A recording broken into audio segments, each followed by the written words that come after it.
Hello friend, इस video में हम लोग डिस्कस करने वाले हैं डबली रेनफोर्समेंट बीम के बारे में, जो कि हम डिस्कस करेंगे किस मेथड से, एलएसएम मेथड से डिस्कस किया जाएगा। ठीक है। पिछले वीडियो में हमने जो है यूनिट फर्स्ट के बारे में काफ़ी कुछ पढ़ा दिया था, उसको आप लोग रिवीजन करिए। आज थोड़ा सा आगे कंटिन्यू करते हैं। एलएसएम मेथड से हमने डबली बीम डिस्कस करना है और डब्ल्यूएसएम मेथड से हमने डिस्कस कर दिया है पीछे। तो देखो, डबली बीम बनाते क्यों हैं? पहला क्वेश्चन ये दिमाग में उठना है कि डबली बीम क्यों बनाया जाता है। तो मैं यहाँ पे कंडीशन बताए दे रहा हूँ कि डबली बीम हम बनाते क्यों हैं। हालांकि ये चीज़ हमने पीछे बताया है।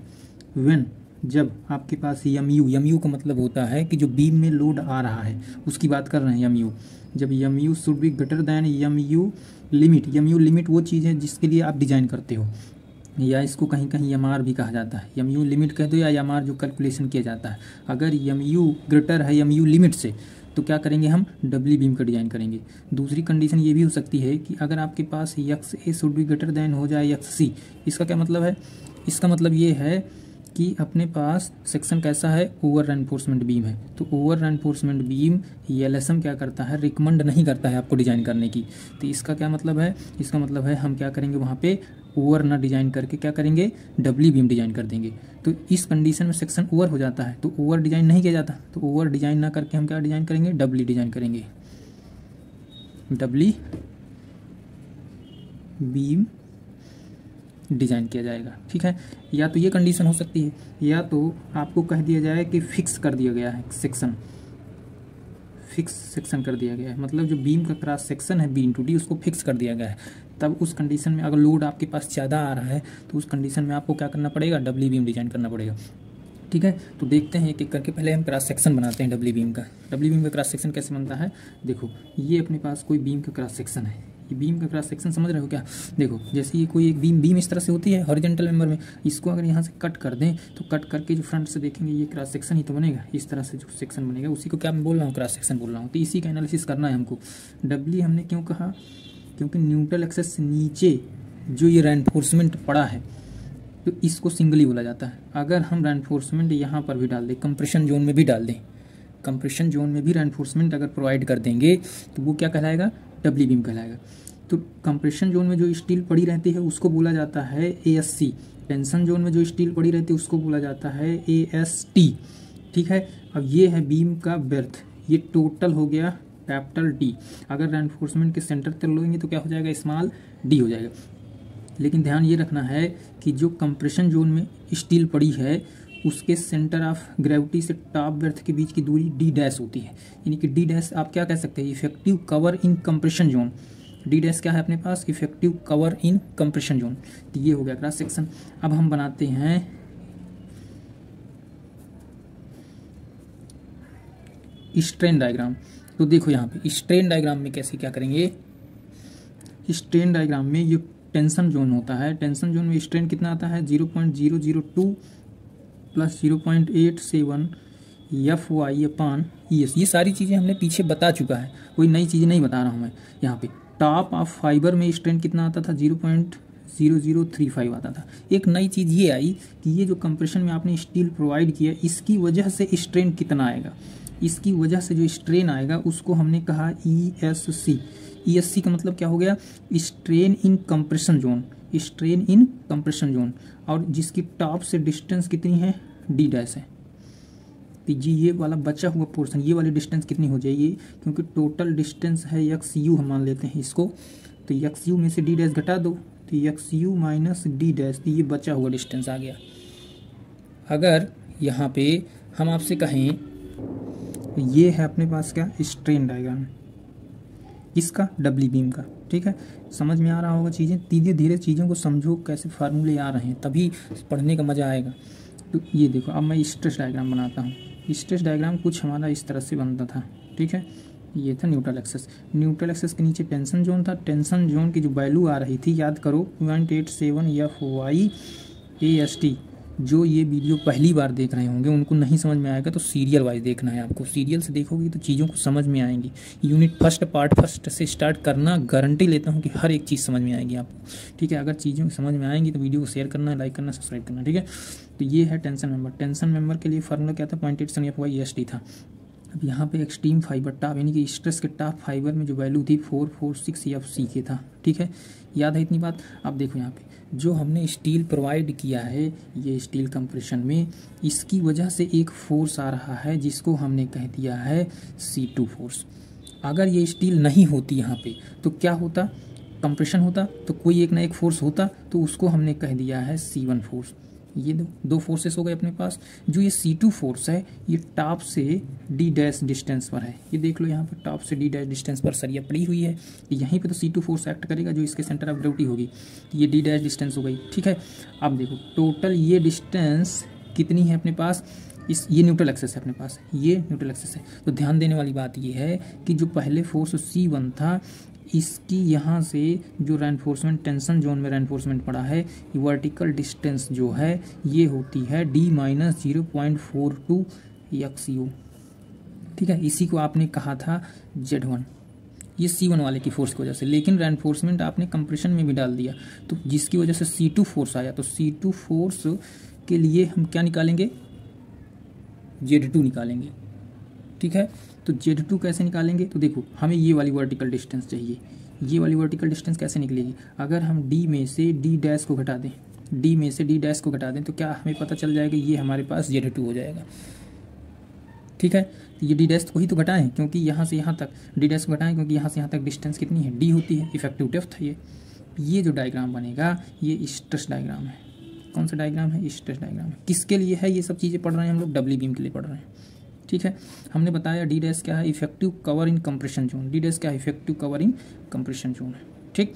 अब देखो कैलकुलेट करो फार्मूले यार, फार्मूले कैलकुलेट करने के लिए हम सबसे पहले क्या करते हैं, स्ट्रेन डायग्राम की मदद से, स्ट्रेन डायग्राम जो हम देखते हैं तो यहाँ से हमको ESC की वैल्यू निकालना है, ESC की वैल्यू निकालना है। ESC की वैल्यू कैसे निकलेगी, सिमिलर ट्रायंगल से निकलेगी। सिमिलर ट्रायंगल की प्रॉपर्टी लगा दें 10/10 और 10/10, तो जब यहाँ से एक सिमिलर ट्रायंगल की प्रॉपर्टी लगा देंगे तो यहाँ से ये निकल के आ जाएगा,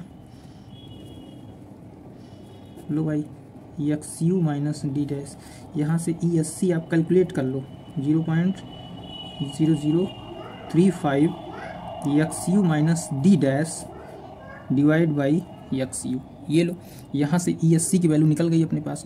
ESC की वैल्यू हमने कैलकुलेट किया किसकी मदद से, स्ट्रेन डायग्राम की मदद से। अब हम स्ट्रेस वाले अगर डायग्राम की मदद से कुछ कैलकुलेशन करें, स्ट्रेस वाले डायग्राम की मदद से आप बताओ C1 फोर्स कितना है, 0.36 FCKB इंटू XU। ये C1 जब सिंगल ही था तब, लेकिन डब्ल्यू आपने कर दिया तो एक फोर्स और आ गया C2, तो C2 की जो वैल्यू होगी AFSC minus AFCC into AST, इसको आपको रटना पड़ेगा, ठीक है। ये आईएस कोड में दिया है, क्यों, क्योंकि ये डब्ल्यू बीम आई है। अब यहाँ पे जो दो टर्म आपको नज़र आ रहे हैं FSC, ये FSC क्या है, FSC है stress in steel for compression zone. FCC क्या है, समझो चीज़ों को, stress in concrete in compression, हैं तो दोनों कंप्रेशन मेंबर की तरफ ही। अगर हम यहाँ पे FY लिख देते तो स्ट्रेस इन टेंशन जोन हो जाता। FSC क्या है, स्ट्रेस इन स्टील है लेकिन कंप्रेशन जोन में जो स्टील पड़ी है वो है। ये क्या है, FCC क्या है, स्ट्रेस इन कंक्रीट है लेकिन कंप्रेशन जोन की तरफ वाली वो, ठीक है। अब ध्यान देने वाली बात ये है कि इसका जो कैलकुलेशन किया जाता है वो D'/D के रेशियो के आधार पर किया जाता है, जो कि IS टेबल में दिया है, टेबल नंबर 16 में दिया गया है, ठीक है। D'/D का जो रेशियो होगा और जो ग्रेड होगा उसी के आधार पर FSC कैलकुलेट होता है। कभी कभी ये आपको क्वेश्चन में दे रखा होता है और नहीं दे रखा है या नहीं टेबल में ढूंढ पा रहे हो तो मैं एक और तरीका बता देता हूँ, 0.87 FY से ही निकाल लेना, लगभग उसी के बराबर आता है, थोड़ा सा अंतर होता है 4-5 पॉइंट्स का, ठीक है। तो इससे भी, हालांकि इससे ना निकालना, लेकिन जब नाम आए भूल जाओ तब की मैं बात कर रहा हूँ, ठीक है। हमेशा इसके वैल्यू की, इसके रेशियो को 0.1 लिया जाता है, ध्यान रखना, ये कंपटीशन एग्जाम में पूछा जाता है। D'/D के रेशियो इक्वल टू कितने के बराबर होता है, 0.1 के बराबर होता है, ठीक है, ये भी ध्यान रखना, ठीक। अब देखो यहाँ पे जो ये अगर हम FSC AST का इसमें मल्टीप्लाई कर दें तो FSC AST बनेगा, FCC AST बनेगा, तो इसके कंपेयर में इसकी वैल्यू बहुत बहुत बहुत कम होती है, तो बहुत कम होती है तो कैलकुलेशन ना हो ज़्यादा, इसीलिए इसकी वैल्यू को निगलेक्ट कर दिया गया है। कहाँ पे, डब्ल्यू बीम में, इसकी वैल्यू को निगलेक्ट कर दिया गया कहाँ पे, डब्ल्यू बीम में। ठीक है, उम्मीद करता हूँ चीज़ें आपको समझ में आ रही होंगी। अगर समझ में आ रही होंगी, मज़ा आ रहा है, तो आपको क्या करना है यार, सब्सक्राइब करना है। अब देखो हम कैलकुलेट करेंगे depth of neutral axis. Depth of neutral axis यहाँ से आप कैलकुलेट करो। डेप्थ ऑफ न्यूट्रल एक्सेस कैसे कैलकुलेट करते थे, सी बराबर टी कर दो। अब सी अपने पास दो फोर्स है, एक C1 है प्लस एक C2 है। तो C1 फोर्स क्या था, 0.36 FCK था, B था XU था, प्लस C2 फोर्स क्या था, FASC माइनस FCC, और इसी में मल्टीप्लाई था ASC का। ये दोनों फोर्स मिला के C बना। अब इक्वल टू टी फोर्स था 0.87 FYAST, ये टी वाला फोर्स था। इन दोनों को हम इक्वल करके क्या कैलकुलेट करेंगे, depth of neutral axis calculate करेंगे। यहाँ से XU की वैल्यू निकाल लो, 87 FYAST माइनस FCCASC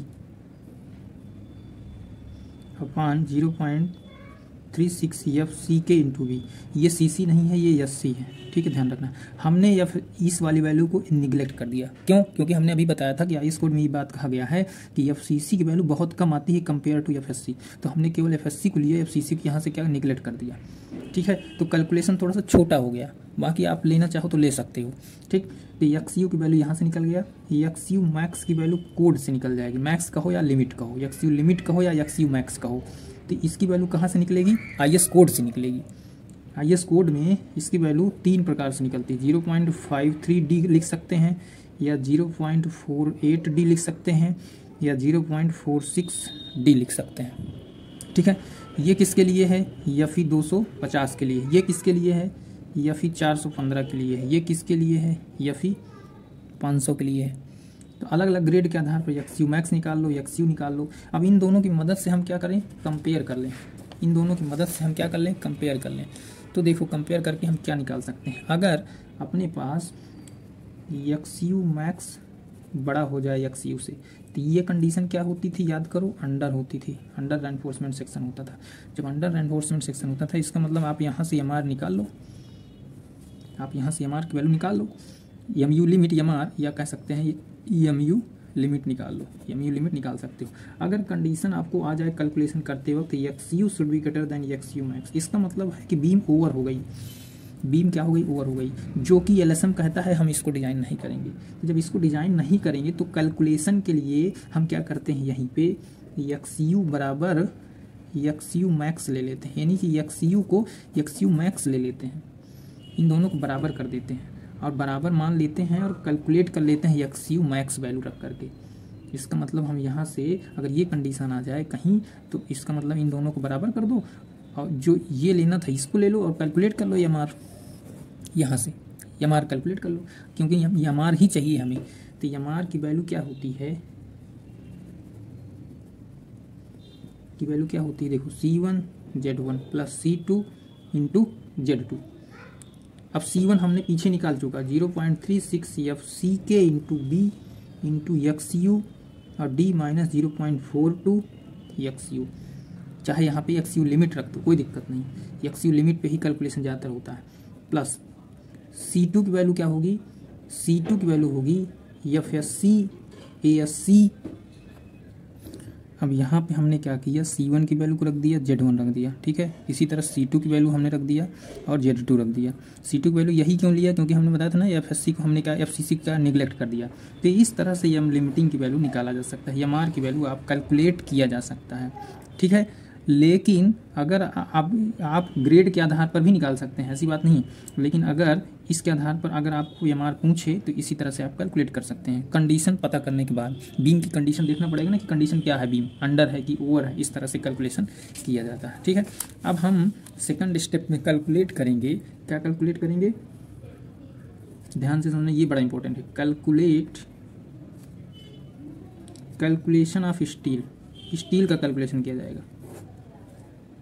स्टील के कैलकुलेशन के लिए समझो WB में थोड़ा सा लोचा क्या है। जैसे ये अपने पास स्टील थी, ठीक है, स्टील हमको निकालना है।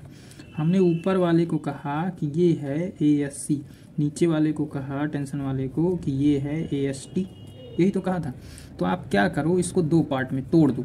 2 पार्ट में कैसे तोड़ दें, एक वो पार्ट जब ये सिंगली रहा होगा, तो तो सिंगली रहा होगा, तो जब ये सिंगली रहा होगा तो हमने कह दिया कि AST1 है, ठीक है। लेकिन AST1 अब सह नहीं पा रहा था लोड को, तो हमें क्या डिज़ाइन करने की ज़रूरत पड़ गई, हमें डबली डिज़ाइन करने की जरूरत पड़ गई। क्यों? क्योंकि क्रॉस सेक्शन वही है, क्रॉस सेक्शन तो आप फैला नहीं सकते, इसको तो आप बढ़ा घटा नहीं सकते। जब इसको बढ़ा घटा नहीं सकते, लोड ज़्यादा चाहिए, तो हमें क्या चाहिए, यहाँ पे रेनफोर्समेंट चाहिए। तो हम क्या किए, यहाँ पे जो स्टील पड़ा था वो तो पड़ा ही है AST2, अब प्लस हमने क्या डाल दिया यहाँ पे, ASC भी प्रोवाइड कर दिया। क्या प्रोवाइड कर दिया? ASC भी प्रोवाइड कर दिया। तो पहले AST था, फिर AST2, AST1 था, AST2 आ गया और ASC के साथ आ गया, तो ये डबली कंप्लीट बन गया। तो ये ज़्यादा मैक्सिमम लोड को सह सकता है। तो इसका मतलब एक चीज़ आपने सीखा कि AST कैलकुलेशन के लिए हमें क्या कैलकुलेट करना पड़ेगा, AST1 प्लस AST2 कैलकुलेट करना पड़ेगा, ठीक है। तभी आप कंप्लीट AST निकाल सकते हो। तो AST1 के लिए क्या कंडीशन है, AST1 के लिए जो आपने MU निकाला लिमिट, MU लिमिट जो आपने अभी निकाला पीछे, उसमें अगर हम क्या कर दें 0.87 FY और D माइनस 0.42 XU मैक्स से क्या कर दें, भाग दे दें। AST1 निकालना आ गया। अब AST2 कैसे निकालेंगे, तो AST2 के लिए ध्यान देने वाली बात है, पहले हम क्या निकाल लें, MU2 निकाल लें। MU2 कैसे निकालेंगे, MU में से MU लिमिट को घटा दो, MU में से MU लिमिट को घटा दो। अब देखो समझो चीज़ों को, एक बीम था, ठीक है, बीम के ऊपर जो लोड आ रहा था वो MU आ रहा था। आपने डिज़ाइन करना स्टार्ट किया MU लिमिट, ठीक है, MU लिमिट आपने डिज़ाइन किया, MU लोड आ रहा था। तो अगर क्योंकि MU लिमिट जो डिज़ाइन आपने किया उसके लिए AST1 निकाल लिया, ठीक है। अब हम जितना लोड आ रहा था उसमें से जितना आपने डिज़ाइन कर चुका, स्टील जितना इसके लिए निकाल चुका, उसमें से इसको घटा दें। तो उसमें से इसको घटा दें तो जो बचा हुआ लोड है, और ये जो लोड ज़्यादा आ रहा है ना इससे, तो जो बचा हुआ लोड है MU2 वो पता चल जाएगा। तो यहाँ से MU2 निकल जाएगा, MU माइनस MU लिमिट से। तो जब MU2 निकल जाएगा तो इसके लिए आपको AST2 निकालना है। तो AST2 MU2 divide by 0.87 FY D minus D dash, ये है अपने पास क्या फार्मूला AST2 निकालने का। ये कहाँ से आया, D माइनस D डैश यहाँ पे लिया, यहाँ पे ये लिया, क्यों? क्योंकि हम यहाँ पे अब की बार इसकी वजह से कैलकुलेशन करना पड़ा हमको AST2 का ध्यान रखना, ठीक है। क्योंकि हम कुछ रख नहीं रहे हैं, लोड बटे स्ट्रेस ही तो रख रहे हैं, एरिया निकालना है आपको। तो लोड बटे स्ट्रेस बराबर क्या होता है, एरिया होता है कि नहीं होता है ना, या स्ट्रेस बराबर लोड बटे एरिया। तो वही चीज़ निकल रहा है कैलकुलेशन में, कोई अलग से चीज़ नहीं निकल रहा है। तो AST1 जोड़ दो, AST1 और AST2 दोनों क्या कर दो, आप जोड़ दो। तो जब दोनों को आप जोड़ दोगे AST1 plus AST2, total AST यहाँ से निकल जाएगा। इसी तरह आप ASC निकाल लो। ASC के लिए करना कुछ नहीं है, वही MU2 जो एक्स्ट्रा वाला था, इसी की वजह से हम कंप्रेशन में क्या स्टील डाल रहे थे। तो FSC और D minus D dash, D minus D dash क्या है, D minus D dash D minus D dash lever arm है, और FSC क्या है, स्ट्रेस है। तो उससे हमने क्या कर दिया, डिवाइड कर दिया। यहाँ पे FCC क्यों नहीं आया, क्योंकि इसको हमने निगलेक्ट कर दिया था। तो इस तरह से ASC निकाल सकते हैं। दोनों ही स्टील अपने पास निकल गई, दोनों ही स्टील, AST निकल गया, ASC निकल गया। अब इसको नंबर ऑफ क्षण में भी कन्वर्ट कर सकते हैं अगर आप करना चाहें, नहीं यहीं पे डायग्राम बना दो। तो एक क्वेश्चन करते हैं, क्वेश्चन की वजह से आपको काफ़ी हेल्प मिलेगी। क्वेश्चन में लिख लेता हूँ थोड़ा, देखो इस क्वेश्चन में देखो दिया क्या क्या है। Determine reinforcement of a beam is 300 mm wide, मतलब चौड़ाई दिया है, and 400 mm effective depth, D की वैल्यू दे रखा है। Beam is subjected to factored bending moment is 150 kN/m, ठीक है। फैक्टर्ड बेंडिंग मोमेंट यहाँ पे दे रखा है क्वेश्चन में। आपको क्वेश्चन में गिवन डेटा में क्या दिया गया है, बी की वैल्यू देखो दे रखा है 300 mm, ठीक है। जो पहले चीज़ें दी रखी होती हैं उसको लिख लिया जाता है। ये दिया है 400 mm, ठीक है। FY की वैल्यू दे रखा है देखो 250 न्यूटन। डायमेंशन जरूर लिखना, डायमेंशन से काफ़ी कुछ निर्भर करता है एग्जामिनर के दिमाग में। FC के 20 Nm/mm², ठीक है। अब MU की वैल्यू आपको देखो क्वेश्चन में दे रखा है 150 × 10⁶, ये दे रखा है न्यूटन mm में, दे रखा है किलो न्यूटन, हमने कन्वर्ट कर दिया न्यूटन mm में, ठीक है। अब देखो यहाँ से हम कैलकुलेशन करना स्टार्ट करते हैं। तो सबसे पहले हम क्या कर देंगे, ग्रेड के आधार पर, क्योंकि ये ग्रेड दिया है, ग्रेड के आधार पर हम क्या निकालेंगे, MU लिमिट निकाल लेते हैं। तो MU लिमिट ये वाला ग्रेड FE 250, FE 250 के आधार पर फार्मूला क्या बनता है 0.148। 3 ही फार्मूला है, तीनों को रट्टा मार लो, FC के BD स्क्वायर। अब इसमें रखना है केवल वैल्यू को 0.148। देखो FC के दे रखा है 20, B की वैल्यू दे रखा है 300, D की वैल्यू दे रखा है 400। ध्यान रखना ये इफेक्टिव डेप्थ है। यहाँ पे कभी कभी क्वेश्चन में कैपिटल D दे देता है, तो कैपिटल D में से कुछ ना कुछ कवर घटाओगे तब D निकल जाएगा, तो ये हो जाएगा होल स्क्वायर। अब इसको आप कैलकुलेट करोगे तो ये आ जाएगा 142.08 के लगभग इंटू 10⁶ न्यूटन mm।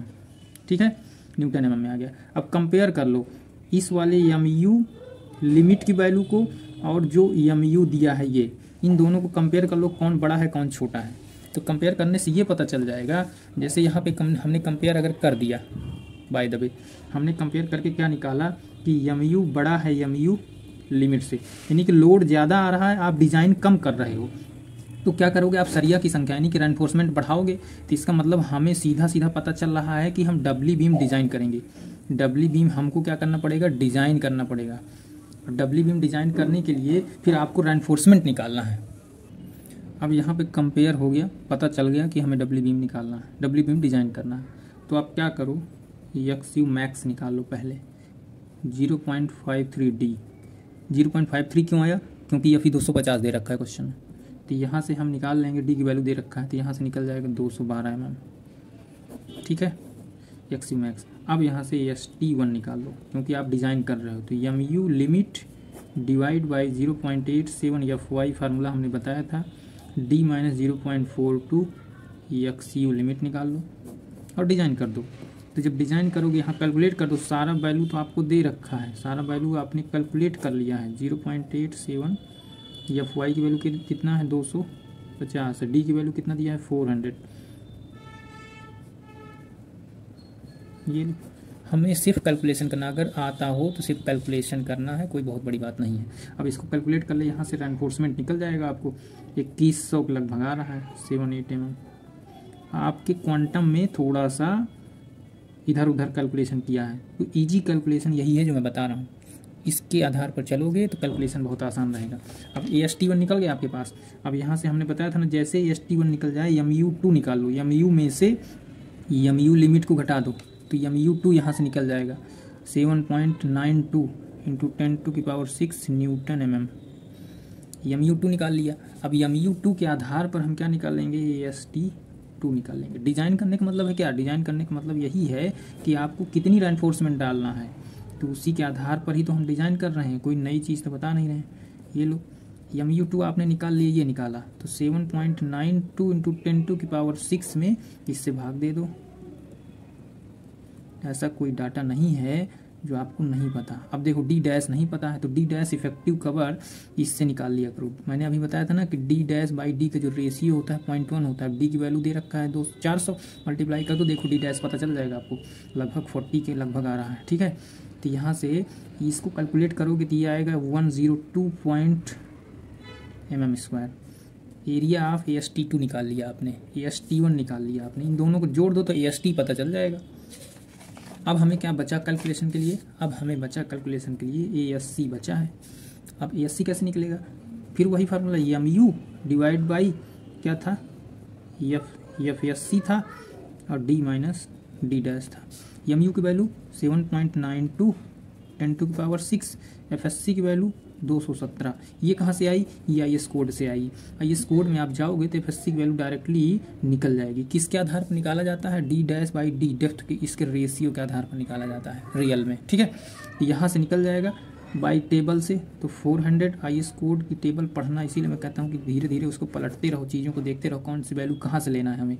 तो यहाँ से जब निकाल लोगे तो ये भी आ जाएगी 101.38। देखो 10 नंबर का क्वेश्चन कितना आसान था डब्ली बीम का। लोग डब्ली बीम जल्दी सॉल्व नहीं करते हैं, क्यों, क्योंकि सोचते हैं कि बहुत बड़ा क्वेश्चन है, इसीलिए नहीं सॉल्व करते। ठीक है, एक क्वेश्चन मैं और करवा देता हूँ, आधा ही करवाऊंगा लेकिन चीज़ें थोड़ा सा डिफरेंट है उसमें, तो इसीलिए समझने में मजा आएगा। ठीक है, मैं क्वेश्चन लिख लेता हूँ, देखो ध्यान से समझो क्वेश्चन को। कह रहा है design a rectangular beam for an effective span दे रखा है बीम का 6.0 मीटर। ठीक है, सुपर इम्पोज्ड लोड अथवा live load, superimposed load अथवा लाइव लोड दे रखा है बीम में 80 kN/m।